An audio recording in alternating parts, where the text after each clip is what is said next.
novuga yuko ari inkuru nziza ku bakoresha Facebook muri Afrika, na cane cane abo bose bafise umwete udasanzwe wo kuba aba creator cyangwa aba creator of contents.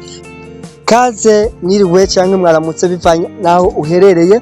Uyu munsi muri iyi video tugiye kurabira intambuko ku yindi uburyo ushobora gukora page iri eligible à la monétisation. Nivyo uri muri Afrika hariho ibihugu bimwe bimwe utari wemerewe gukora monétisation, ariko buke buke habigenda byintegra kuri eligibilité ya monétisation. Twari kuri Afrika du Sud, tuja kuri Ghana, turaja kuri Tanzania, tuja kuri Kenya, tuja kuri Maroc, tuja no ku bindi bihugu bikenya gose byo muri Afrika aho monétisation yakunda. Ariko ubu hoho hiyentegeyemwo Congo, République démocratique du Congo, kandi ico gihugu kiri hafi cyane, bihana umupaka n'igihugu cy'u Burundi, ndetse ibujumbura neza na neza hariho abantu boba bafise amanimero yo muri Congo. Ndazi neza yuko ntabeshe, ari nayo mpamvu nawe nimba ushaka uyu munsi kuba woba createur de contenu kuri Facebook cyangwa ufise page yakwijije byangombwa. Mbe byangombwa nibihe bisabwa kuri Facebook kugira ngo ushobore kuba woba monetize? Bien, reka tuhere nga anya. Turafise twese Facebook, reka nze kuri Facebook, reka nze kuri Facebook Lite, aho tuza kuraba ukunyene ushobora gucreya page iri eligible à la monétisation. Genda nga anya kuri profile, kuri konte yawe, duga hariya hejuru ku tuntu dutatu hafyondeko, genda ahantu handitse page hafyondeko, fyonda nga ahantu ibumoso hejuru handitse créer cyangwa create, hafyondeko baca bakuzana ngo commencer. Umaze gukomasa ubutangiye page, yite izina reka dufate tech Elise Venal, okay? Elise Venal. Umaze kwemeza ahantu fyonda kuri suivant. Umaze gufyonda kuri suivant barakubwira hitamwo category, reka duhitemo izarizo zose ushaka urahindura. Bamaze kukubwira uco fyonda kuri suivant. Iyi ni ntambuko ikurikira.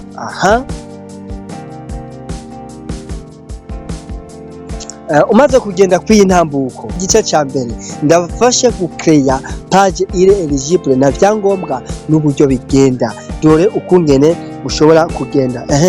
Ville, adresse yaho ushobora kuba worondererwa. Menya neza nimba wahisemwo Congo, uraza kurondeza adresse yawe yo muri Congo. Ndazi ubuce bwaho wegereye ahonya hakurya gatonya urahazi. Nimba wahisemwo Kenya, uraza kwisunga adresse yo muri Kenya. Nimba wahisemwo Tanzania, uraza kwisunga adresse yo muri Tanzania. Merci beaucoup, reka tubandanye. Donde kuri suivant, ibisigaye tuzogenda dukora parametre ya buri ntambuko yose. Ngaha anyuramo na technologie Elise Venal, hanyuma uce ufyonda ku ntambwe y'ubwanyuma ajouter des images. Image uzoba urazifyondako. Voilà, ngiyi Facebook yacu irabaye créé, aho dufise 0 abone na 0 j'aime, like hamwe na followers ni bakenya. Nta video irajako. Chuza ino muri Chrome, wandikemwo business, fyonda ngaha anya kuri business, okay? Facebook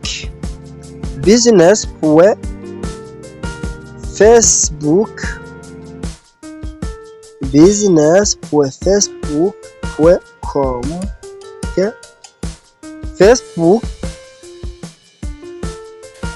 Facebook.com, okay? Business Facebook.com, okay? Aho bacha bakuzanira ibintu bimeze uko, okay? Mwibuke neza kuza ngaha anya mwugurure iyi version ordinateur kugira ngo hagire ikintu kiza. rero mw'iyi ntambuko iyo uri eligible ubibona gute? Kuri page duserukiyeko jewe sanzwe banyereka iyi reka zoominge iyi affichage imeze uko agenda contenu messagerie hamwe na monetisation, ariko ni waba uri mushasha nibaza kubikwereka ni wavyona ngaha anya kuri monetisation baraza kukwereka eligibility ya page yawe kuri eligible cyangwa utari eligible.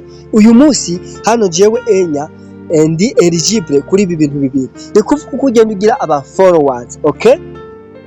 Uko ugenda ugira aba followers ni nako ugenda bugurura inzira bagahera kuri étoile, okay? Bagahera kuri publicité in stream bakagenda kuri content, buri kimwe cyose intambuko ku yindi.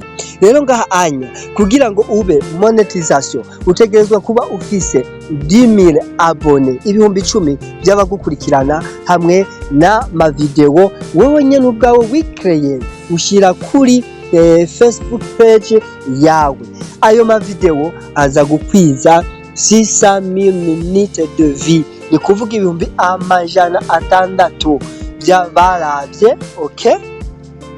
Iminota ibihumbi 600 by'abaravye content cyangwa video zawe washize kuri Facebook. Rero iyo ugeze aha hantu ni kuvuga jewe murabona yuko un examen, okay? Ni kuvuga hejuru handitse ngo vous avez des outils prêts à être configurés pour la monétisation.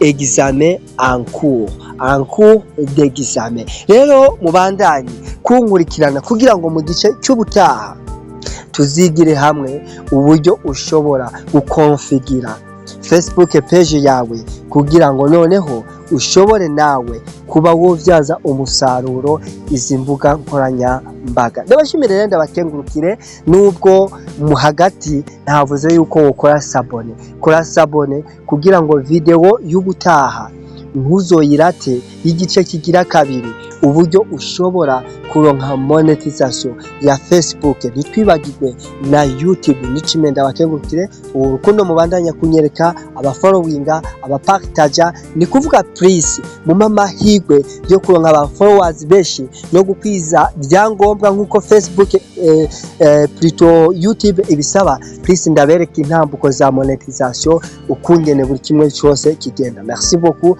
ndabashimire ndabakengurukire. À la prochaine vidéo. Merci.